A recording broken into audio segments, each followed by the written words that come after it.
মায়ের পেটের ভিতরে এই জিসমের জগতে আল্লাহ রাব্বুল আলামিন আপনাকে আমাকে রাখলেন, কত না পরম যত্ন করে আল্লাহ রাখলেন, কত সুন্দর যত্ন আল্লাহর। এরপরে দুনিয়ায় নামাইয়া আমার আল্লাহ মায়ের কোলের মধ্যে দিয়ে দিলেন। শুধু দেন নাই, মায়ের অন্তরের ভিতরে আল্লাহ রাব্বুল আলামিন এমন প্রেম আমার প্রতি আল্লাহ দিয়ে দিলেন যে একটা মুহূর্ত মা আমারে ছাড়া থাকতে পারে না। কি কথা কন না কেন, ঠিক কিনা? একটা মুহূর্ত মার ভালো লাগে না, অ্যাটেনশন, একটা মুহূর্ত মার ভালো লাগে না,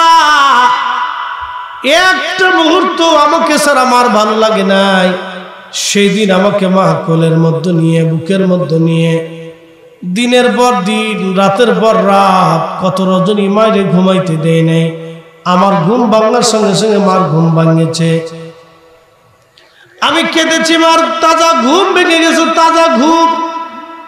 এই মাত্র 5 মিনিট, 10 মিনিট, 20 মিনিট আগে মা কেমন ঘুমে গেছে।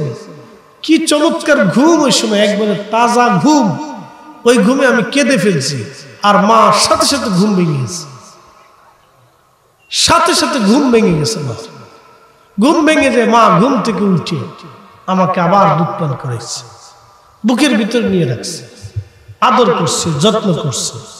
এই জন্য রাসূল করিম সাল্লাল্লাহু আলাইহি সাল্লাম 3 নম্বর মিম্বার উপরে কদম রেখে বললেন, সাহাবীরা, আমি 3য়বার মিম্বারে যখন কদম রাখছি তখন জিবরাইল আমিন এসে আমাকে বলল, ইয়া রাসূলুল্লাহ, যে বাবা মা পাইলো কিন্তু খেদমত করে জান্নাত নিতে পারলো না, যে বাবা মা পাইলো কিন্তু খেদমত করে বেহেশত নিতে পারলো না, সে ধ্বংস হয়ে যাক।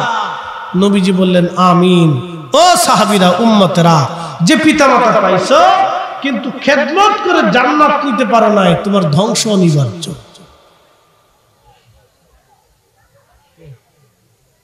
কষ্ট হচ্ছে আপনাদের? কথা কি বোঝা যায়? এই কথার উপরে কি আমল করা যাবে না ইনশাআল্লাহ? আল্লাহ কবুল করুক, সকলে বলে না আমিন। এই কথার উপরে আমল করবে, কাজে পরিণত করবে।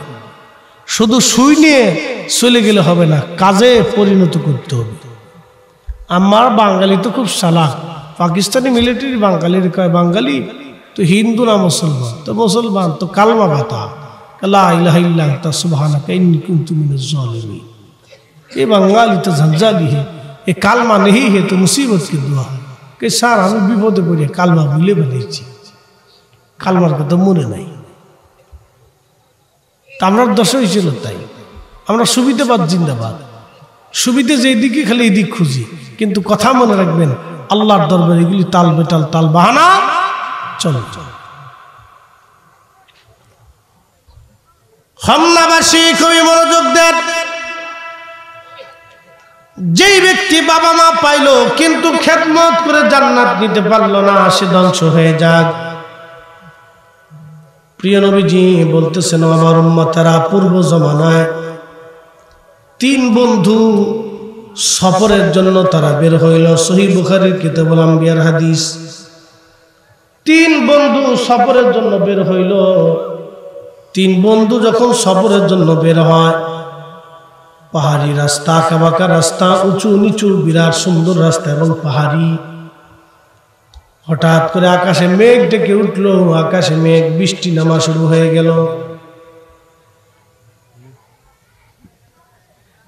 প্রচন্ড বৃষ্টিতে পাহাড়ের ভিতর দিয়ে তুমুল আকারে স্রোত বইতে থাকে। আপনারা যারা পাহাড়ি ঢল দেখেন নাই তারা বুঝবেন না, পাহাড়ি ঢলগুলি খুব মারাত্মক এবং সিরিয়াস। এবং এই পাহাড়ের মাঝখান দিয়ে যে পানিগুলি আসে, এই পানিগুলিও সিরিয়াস। তো 3 বন্ধু চিন্তায় পড়ে গেলেন, এখন আমরা কি করব? 3 জন একজন আরেকজনকে বললো, বন্ধু এক কাজ করে পাহাড়ের গুহার উপরে ভিতরে যায় বসি। তোর আরেকটা পাহাড়ের গুহার ভিতরে যায় বসলো এই নিরাপদ স্থানে বাঁচার জন্য। ঠিক পার্শ্ববর্তী পাহাড় থেকে একটা পাথর, মস্ত বড় পাথর ছুটে গড়াইয়া গড়াইয়া তারা যে পাহাড়ের গুহার মধ্যে ছিল, এই গুহার মুখ পাথরে আটকাই দিল। তারা অনেক চেষ্টা করেও এই গুহার মুখ থেকে পাথরটাকে সরাইতে পারল না। তিনজনের খুব চিন্তা, এই গুহার ভিতরে আমরা যদি মরে থাকি দুনিয়ার কেউ জানবে না যে আমরা মরে আছি, দুনিয়ার কেউ আমাদের খবর জানবে না কোথায় মরে গেলাম। এখন আমাদের উপায় কি?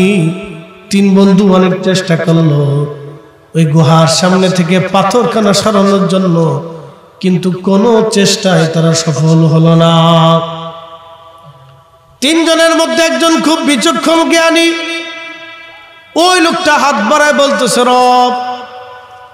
একজন আরেকজনকে বলতেছে বন্ধু তোমরা শোনো, আমরা রব্বে কারিমের দরবারে হাত বাড়ায় জীবনে কার কোন নেক আমল আছে ওই নেক আমল নিয়ে আল্লাহর দরবারে হাত বাড়ায়।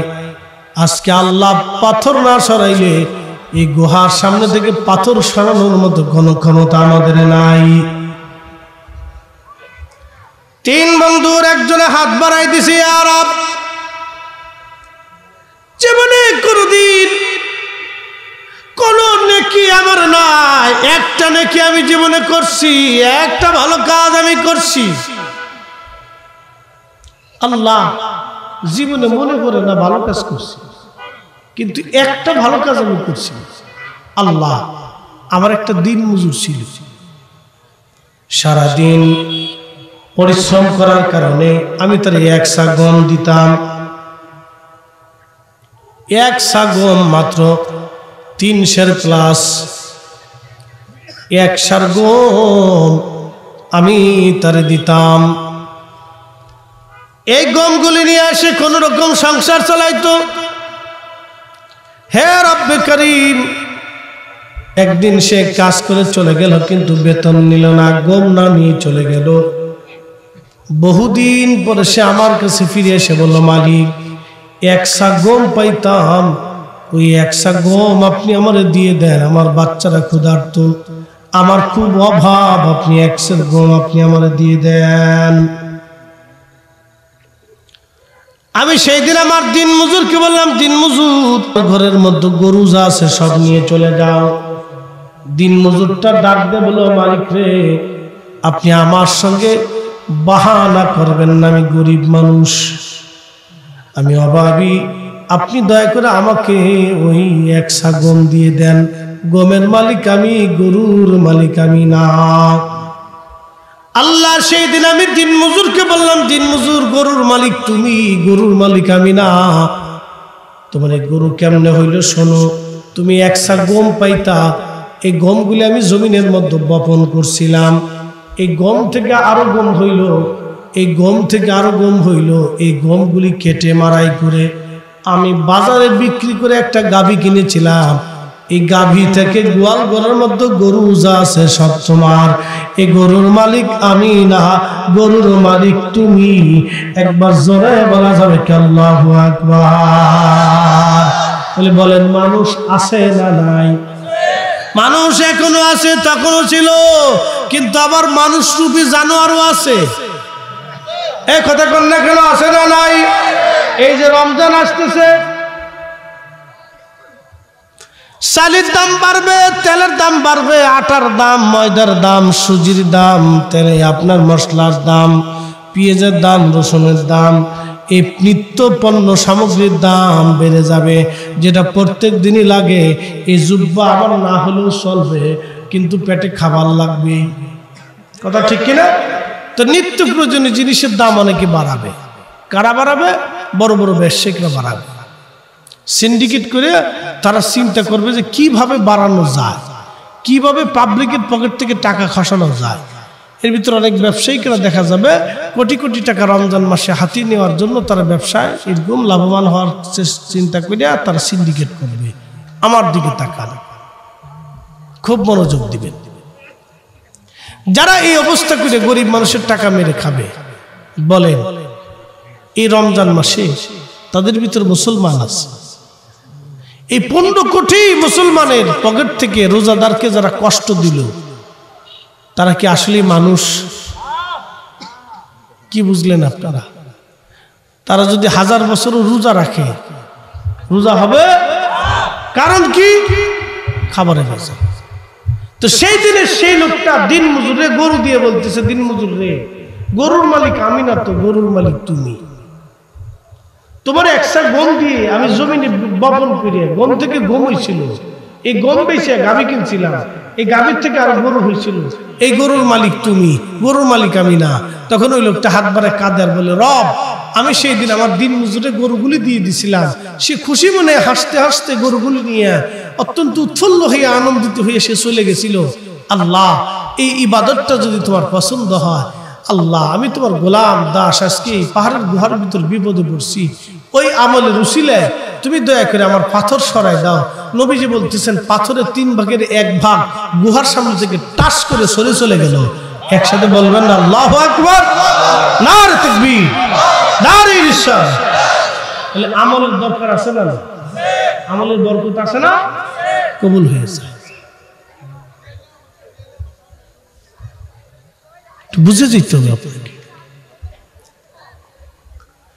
বাকি রইলে আরো 2 ভাগ। আল্লাহর বান্দা আরেকজন হাত বাড়ায় বলে, রব জীবনে কোনো ভালো কাজ আছে আমার জানা নাই। কি বাড়াইছে? মোনাজাত তাহলে কেমনে করতে? হাত দিয়ে না মনে মনে? তাহলে আগের জমানা তো হাত বাড়ায় দোয়া ছিল, আমরার জমানায় বেদাত হইছে। কি আফসোস হতভাগে জাতি, শয়তানে শয়তানে সারা দেশ ঘুরিয়ে গেছে। কথা কন নাকি? ঠিক কিনা? বোঝা গেল আমরার ভিতরও শয়তান ঢুকে গেছে। এই শয়তান থেকে আপনাদেরকে দূরে থাকতে হবে, ইমানকে বাঁচাইতে হবে। মহা সর্বনাশ। সহিহ বুখারীতে আছে, সে আল্লাহ আরেক বান্দা হাত বাড়াই দিয়েছে, ই আল্লাহ জীবনে কোনো ভালো কাজ করিনি, একটা ভালো কাজ আমি করতাম। আল্লাহ তুমি জানো আমি দরিদ্র মানুষ ছিলাম, সারাদিন উট দুম্বা ভেড়া বকরি চড়াইতাম, চড়াইয়া চড়াইয়া বিকেল বেলা উট দুম্বাগুলি দহন করিয়া কিছু দুধ বাজারে বিক্রি করতাম, কিছু দুধ বাড়ি নিয়ে আসতাম। আল্লাহ তুমি তো জানো আমার একটা অভ্যাস ছিল, আমার বাড়িতে একটা বৃদ্ধ মা ছিল, বাবা ছিল। আমি দুধগুলি দহন করি বাড়িতে আনিয়া আগে মা বাবারে খাওয়াইতাম, পরে সন্তানদেরকে খাওয়াইতাম। ওগো মা তুমি এ ধরনের শ্রেষ্ঠ নিয়ামত,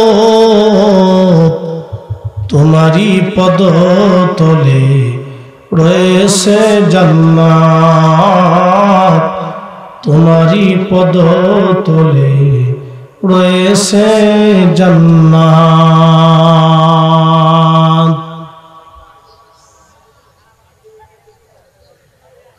এই ব্যক্তি হাত বাড়ায় বলে, রব জীবনে কোনো আমল নাই। আল্লাহু আকবার। এই জন্য আল্লাহ বলেন, আবুদুল্লাহ ওয়া লা তুশরিকু বিহি শাইয়্যান ওয়া বিল ওয়ালিদাইনি ইহসানা।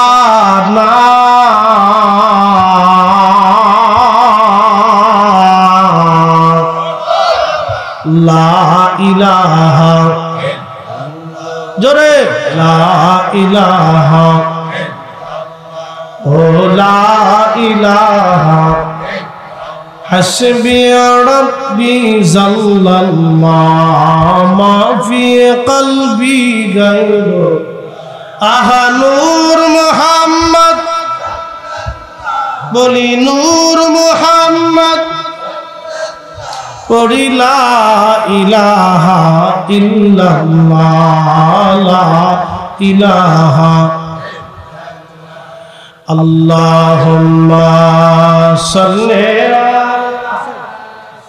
আচ্ছা ঠিক আছে, মাওলানা মুহাম্মদ ওয়া আলা আলি সাইয়্যিদিনা।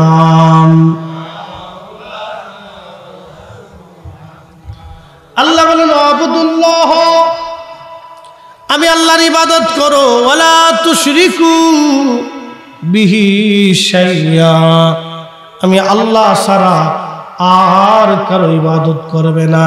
এবং আমি আল্লাহর সাথে কাউকে শরীক তুমি করবে না। এরপরে আল্লাহ বলতেছেন ওয়াবিল ওয়ালিদাইনি ইহসানা, আর তুমি তোমার পিতা মাতার সঙ্গে সদাচরণ করবে, সুন্দর আচরণ করবে, সুন্দর ব্যবহার করবে।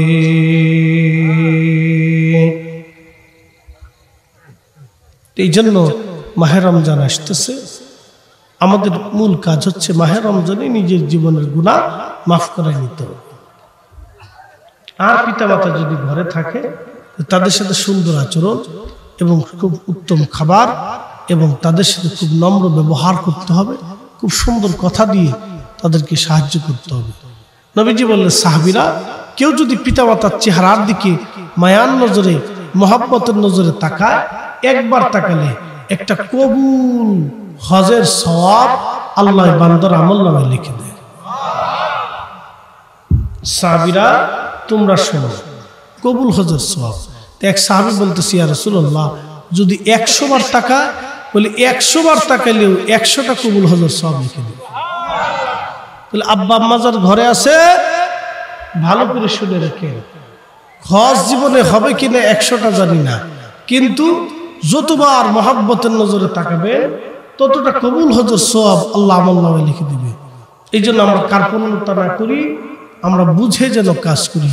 আল্লাহ আমাদের প্রত্যেকের আমল করার তৌফিক দিক বলে না আমি টাস করে পাথর বাকি 2 ভাগের 1 ভাগ গুহার সামনে থেকে সরে চলে গেল, আর 1 ভাগ বাকি আছে। বাকি যেন হাত বাড়াই দিয়ে রব ইয়া আল্লাহ, আমি জীবনে কোনো ভালো কাজ করি নাই, মনে পড়ে না, কিন্তু একটা ভালো কাজ আমি করছি। রব্বুল আলামিন, আমার বাড়ির পাশে আমাদের সম্পর্কে এক বোন ছিল চাচাতো, তার সৌন্দর্য এতই সুন্দর ছিল আমি মোহিত হয়ে গেলাম। তার সৌন্দর্যে পাগল হইয়া তাকে আমি কুপ্রস্তাব দিতে লাগলাম, জেনার প্রস্তাব দিতে লাগলাম। আল্লাহ তুমি তো জানো, বহুদিন প্রস্তাব দেওয়ার পরে একদিন সে রাজি হয়ে বলল তুমি আমার সঙ্গে জেনা করতে পারো, কিন্তু 1000 স্বর্ণ মুদ্রা আমারে দিতে হবে। তখনকার দিনে 1000 স্বর্ণ মুদ্রা বর্তমানে কয়েকশো কোটি টাকা হবে। 1000 স্বর্ণ মুদ্রা কিন্তু বাড়ির কাছে কথা কয়েকশো কোটি টাকা। বলতেছে আমি অনেক পরিশ্রম করি ওই 1000 স্বর্ণ মুদ্রা জোগাড় করলাম, শুধু উদ্দেশ্য তার সাথে জেনা করলাম। কত কঠিন হৃদয়ের মানুষ ছিল চিন্তা করেন তো, শুধু জেনা করার জন্য সে কয়েকশো কোটি টাকা খরচা করতেছে। আর মহিলার চিন্তা হলো যে আমি তার সাথে তো জেনা করব না, কিন্তু 1000 স্বর্ণ মুদ্রা করলে সে আর জোগাড়ও করতে পারবে না, আমার সাথে জেনাও আর হবে না। সেও নিজেকে বাঁচার জন্য চেষ্টা করছিল, কিন্তু এই বেহাইয়া আল্লাহরে বান্দা অন্তরটা খুব নিকৃষ্ট ছিল, কিন্তু তারপরে দেখেন আল্লাহু আকবার কিভাবে পরিবর্তন।